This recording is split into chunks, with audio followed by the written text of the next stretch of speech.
Kirks have left Star Trek. The Simpsons, another sequel. And The Meg bites a big chunk out of the box office. This and more on Movie Emporium's News of the Day.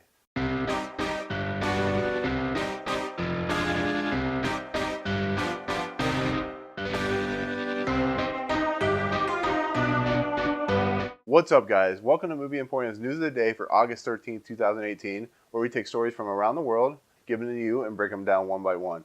Now, just to let you know, I'm recording this on Sunday because Monday I'm going to be very, very busy. So just want to let you know, but there's plenty of stories to talk about that happened over the weekend.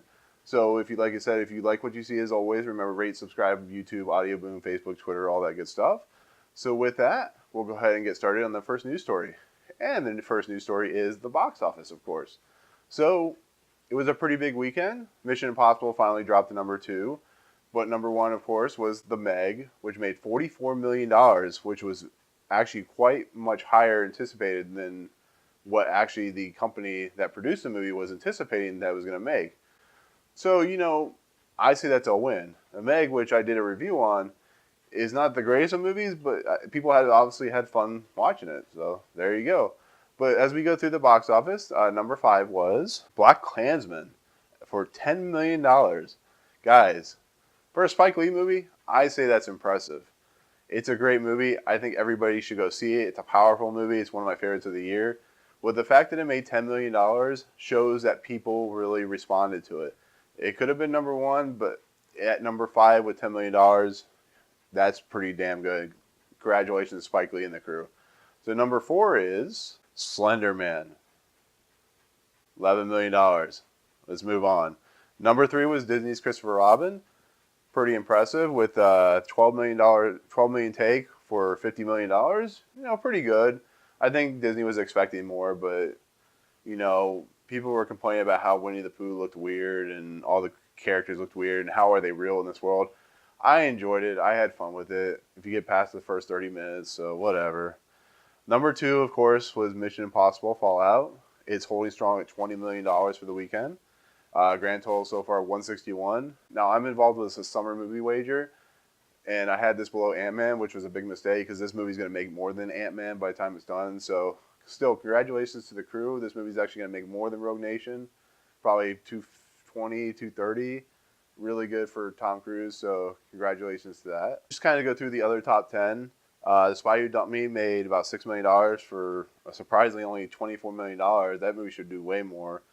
Mamma Mia, Here We Go Again is at $5 million for the weekend at number 7. So it's done about $103 million. Not as good as the original, but still pretty impressive. Equalizer 2 did about $5.5 million for a grand total of about $90 million. So maybe about $100 million by the time it's said and done. And number 9 was Hotel Transylvania 3, Summer Vacation, which did $5 million for a $146 million take.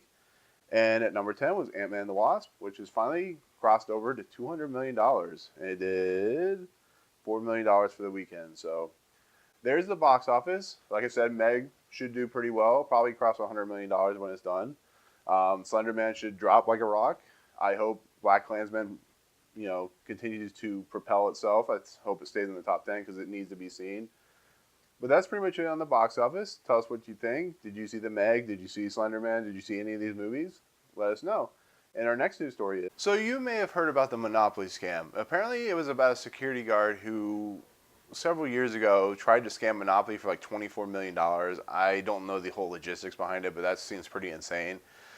So there's been a whole bunch of talk about producers. I think Mark Wahlberg's involved. So what happened is option for the story was finally acquired by 20th Century Fox. But that's not really the story because, you know, these things get acquired all the time. The main part of the story is it got acquired for $1 million. There's no script. The idea of the story got bought for $1 million in a bidding war. Apparently, from what I read, that's like the highest amount ever for just a story. I mean, you always hear about books getting optioned from authors for like several $1 million, but a story, it doesn't happen very often. And this actually seems like a legit awesome story to tell because it's about scamming Monopoly and McDonald's and all that good stuff. So I'm looking forward to it. It's kind of like If It Only Could Happen to You or whatever, that Nicolas Cage where they won the lottery, or Lucky Numbers where they tried to scam the Powerball. But I don't know. It seems like a cool story. It's an interesting idea that it's won $1 million bid for an option of a story, but we'll see who directs it. Nothing's been talked about yet, but I thought it was an interesting story to tell you guys about. So, but our next news story is Antoine Fuqua, who you might remember from directing stuff like Training Day, the recent Equalizer 2, Equalizer, King Arthur. He has been in talks for like the longest time. He kind of didn't want to do a Marvel movie because he felt like the visual effects would be a problem. You know, some directors can't handle that type of thing because it's a lot of money involved and it's a lot of visuals. Not a lot. There's a lot of green screen going on. But apparently, recently, within the last week or so, Antoine Fuqua has finally been in negotiations to direct a Marvel movie. That could be cool. I mean, think about what he did with Training Day. Think about what he did with Equalizer. He did do the big budget King Arthur, which was a flop. But you know, the visuals he did with the movie could be cool. Now, what the property is going to be, no one knows. I mean, it's definitely not going to be Black Panther unless Ryan Coogler decides not to do it. Or you know, maybe it's a Hulk movie. Maybe it's Black Widow. I mean, who knows? I think Black Widow is the director, but I think it's cool. I like Antoine Fuqua. He does some really good films. He has fun with his cast and directing and action. He could really fit well in the Marvel universe. I mean, they definitely took like Taika Waititi. They took the Russo brothers. They took Coogler.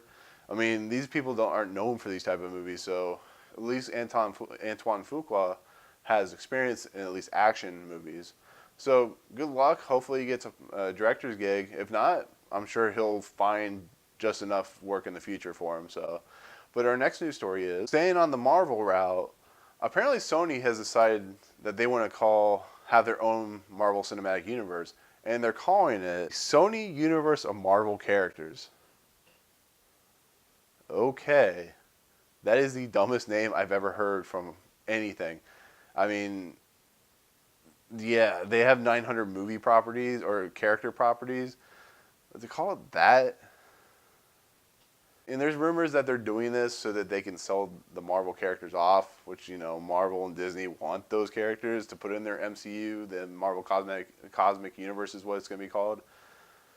It's just stupid, man. That's a stupid name. I mean, I don't know.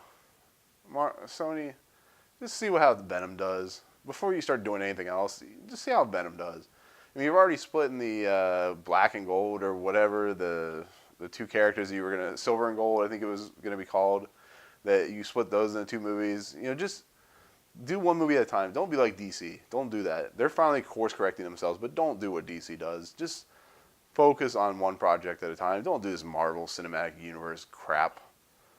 So, I don't know. That's enough of that story. So, let's continue on with the next news story. You guys all know who Zazie Beetz is. She was recently played Domino in the Deadpool 2. She was really fun. Probably the standout of the movie. She was the lucky character. She was also in Atlanta, which she's really nice and really does a great job with, that show. She's very energetic and so forth. Apparently, she has now been cast in The Joker, the Joaquin Phoenix, Todd Phillips movie. And that's exciting. I mean, Zazie Beetz is an up-and-coming actress her star is rising like Margot Robbie. And to see her in The Joker, apparently she plays like a disillusioned mother or a beaten down mother. So the fact that she's going to be in a movie that's set in the 80s, New York, when the transition from what New York is now to what it was then hasn't happened yet, I think could be really fun. I mean, you already have Joaquin Phoenix as the Joker. So, I mean, you're just getting a better and better cast. I mean, you got Mark Maron as well. So, I mean, this cast looks awesome. It's going to be interesting to see what Todd Phillips does. So, yeah, I'm looking forward to it. It doesn't come out until next year. It's going to be part of its own separate universe. I think it's still produced by Martin Scorsese. It's rated R. Let's have at it. I can't wait for it. So, that's pretty much it with that story. Our next news story is... All right, guys. The Zazie Beetz story was fun, but this is not as much fun. So Star Trek Star Trek Beyond, the last movie in the Star Trek series, it didn't do well because they released it in July instead of releasing it in March. And I didn't care for it. It was a lot better well received than Star Trek Into Darkness. So the characters in the updated Star Trek movies, they're all pretty fantastic. Unfortunately, Anton Yelton is dead, so rest in peace. But he can't come back. But Chris Pine, Zachary Quinto, Simon Pegg, they're fantastic renditions of these characters that we love. The James T. Kirks and Bones and all of the characters. Well, it's come to light that there's been some issues with Paramount apparently causing a ruckus behind the scenes because Chris Hemsworth was supposed to come back as Kirk's dad, and it was supposed to be like introduce time travel again and so on and so forth. Apparently, both Chris Hemsworth and Chris Pine have left the movie Star Trek 4. That sucks. Paramount, what are you doing? These guys are like hot actors right now in the aspects of they make a lot of money. Chris Hemsworth is Thor. He's like a hugely talented actor. Chris Pine, Wonder Woman, Jack Ryan, all these characters, and you're messing with Star Trek. What are you doing? Star Trek 4 could be cool. Star Trek Beyond, I enjoyed it, but like you could do so much with Star Trek 4, and now you've lost your talent. Chris Pine, great James T. Kirk. Chris Hemsworth, great as his dad in the first movie. You guys, I don't know what you're doing, so just do something. Work on it. Hollywood, what is wrong with you guys? But so that's pretty much it with that story. It's not very long. Most of these stories are not very long, so our next story is... Alright guys, I'm really excited for this one. So we'll start with the main thrust of the story. So Fox, in their transition to Disney, has been they're going to end up being downsized. They're going to take the properties that are already being filmed and they're going to push them into, they're going to make sure they're released. And then from there on and so forth, who knows what's going to happen. Hopefully there's the Deadpool 3 because it's rated R. And Disney doesn't like to take chances. But there was a report that came out about Bob's Burgers and Family Guy getting movies. Bob's Burgers, I know a lot of you guys are really into that show, so I think it was reported a long time ago, so we kind of knew that was happening. Family Guy, I don't care about Family Guy. I hate Family Guy. I love Seth MacFarlane, Ted and A Million Ways to Die in the West were fun movies, but I don't like the humor of Family Guy, which is weird because I like humor of South Park, but it's here or there. But the best part about the story, and this is the part I'm most excited for, anybody who knows me, anybody who's ever talked to me, knows how much I still love The Simpsons. I've always loved The Simpsons. The Simpsons is my favorite TV show of all time. Some of my favorite episodes of all time that are my favorites are from The Simpsons. Homer's Enemy, Homie the Clown, Lisa's Substitute. All these episodes are some of my favorite episodes of any TV series, besides Lost. So you guys know, anybody who doesn't know, my love for The Simpsons goes beyond anything I know or care about outside of my family.